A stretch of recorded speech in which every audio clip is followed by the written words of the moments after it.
ज्ञान शब्द अपने आप में एक बहुत ही महत्वपूर्ण शब्द है, क्योंकि यदि इस शब्द की व्याख्या की जाए तो इसको परिभाषित करने के लिए शब्द कम पड़ सकते हैं, क्योंकि इसका कोई अंत नहीं है।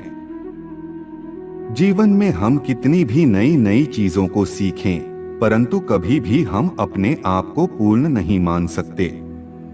ऐसे ही आत्मज्ञान एक ऐसा ज्ञान है जो किसी भी व्यक्ति को कभी भी हो सकता है, परंतु इसे समझना बहुत आवश्यक है। आत्मज्ञान किसे और कब होता है तथा भगवत गीता में इस विषय में क्या कहा गया है, यह सब आप इस प्रस्तुति में जानेंगे। कृपया वीडियो को अंत तक देखें और चैनल को सब्सक्राइब अवश्य करें। मनुष्य का जन्म और उसका उद्देश्य एक रहस्यमय प्रक्रिया है। जो व्यक्ति वास्तविक रूप से दोनों को समझ लेता है, उसका जन्म लेना सार्थक हो जाता है। किसी भी बात को समझने के बाद उस पर अमल करना एक बहुत बड़ी साधना है। फिर शुरू होती है स्वात्म की ओर चलते रहने की साधना।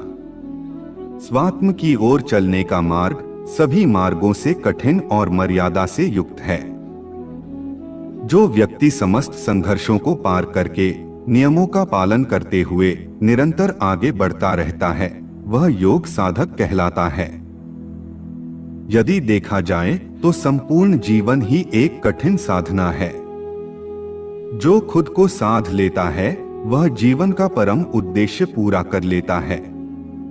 वेदों में कहा गया है कि आत्मा और परमात्मा दोनों का स्वरूप अग्नि के समान अर्थात ऊर्ध्वगामी होता है।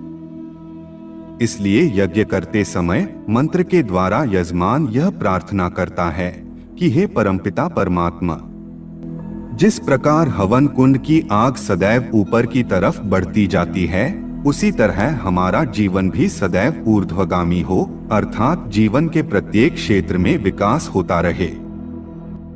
एक समय की बात है कि एक व्यक्ति ने किसी आध्यात्मिक ग्रंथ में पढ़ा कि मनुष्य जीवन ईश्वर साक्षात्कार करने के लिए ही होता है। अगर वह नहीं किया तो जीवन निष्फल हो जाता है। उसने अपनी ओर से बहुत प्रयास किया, तरह तरह की साधना की, तीर्थों में भटका, परंतु कुछ मार्ग न मिला। भगवान के लिए कोई सच्चाई से चलता है तो वे उसे अपने प्यारे संतों की संगति देते हैं। एक बार मार्ग में उसने देखा कि किसी महात्मा का सत्संग हो रहा है।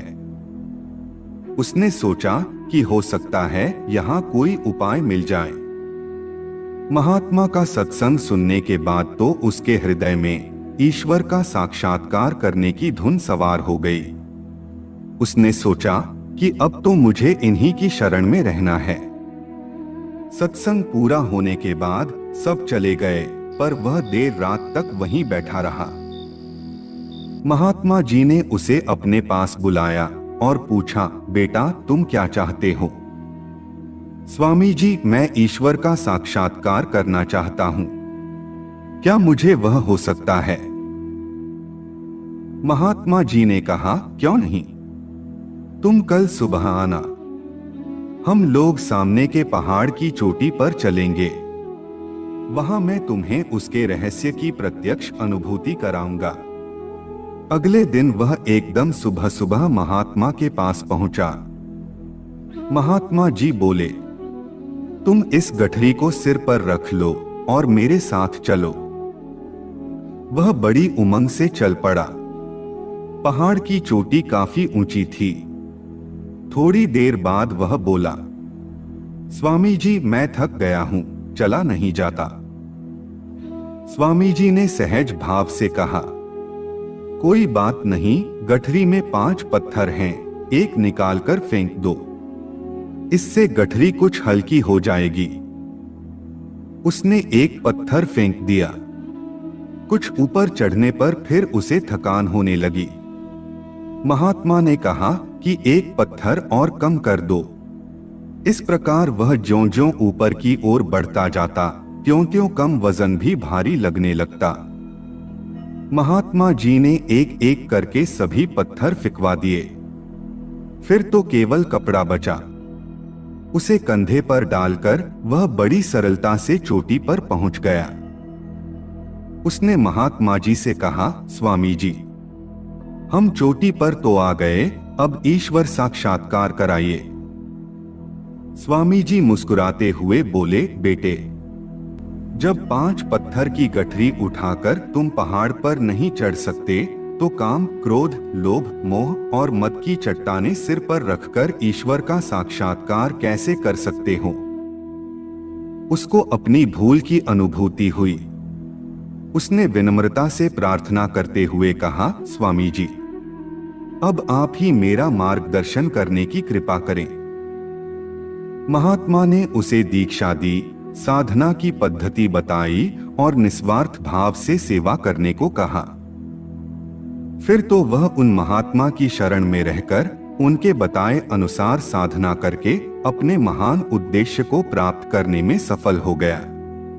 इसीलिए श्रीमद् भगवद गीता में भगवान श्री कृष्ण ने आत्म साधना को सबसे श्रेष्ठ कर्म कहकर इसे निरंतर करते रहने पर बल दिया है। अतः कण कण में बसने वाले उस सर्वशक्तिमान को अग्नि रूप में धारण करें। फिर आप देखेंगे कि अपने अंदर व्याप्त अंधकार के स्थान पर परम आलोक अगोचर होने लगा है। ऐसे में संपूर्ण विश्व पराया नहीं, अपना लगने लगता है। अब प्रश्न यह उठता है कि ऐसा कैसे बने? अंदर से आवाज आती है, शिशु जैसा सीधा और सरल बने। जब अंतर में परमात्मा का प्रकाश फैल जाता है, तब हर तरह की भ्रांतियां, दुख, भौतिक इच्छाएं, वासनाएं और कलेश आदि मिट जाते हैं। आत्मज्ञानी को लौकिक और अलौकिक दोनों विद्याओं का ज्ञान होता है, जबकि ज्ञानी मात्र लौकिक विद्याओं में पारंगत होता है। स्वात्म का साधक आत्मज्ञानी हो जाता है। मानव का जन्म लेना तभी सार्थक होता है जब वह आत्मज्ञानी बनकर आगे बढ़े। आज की हमारी वीडियो में इतना ही।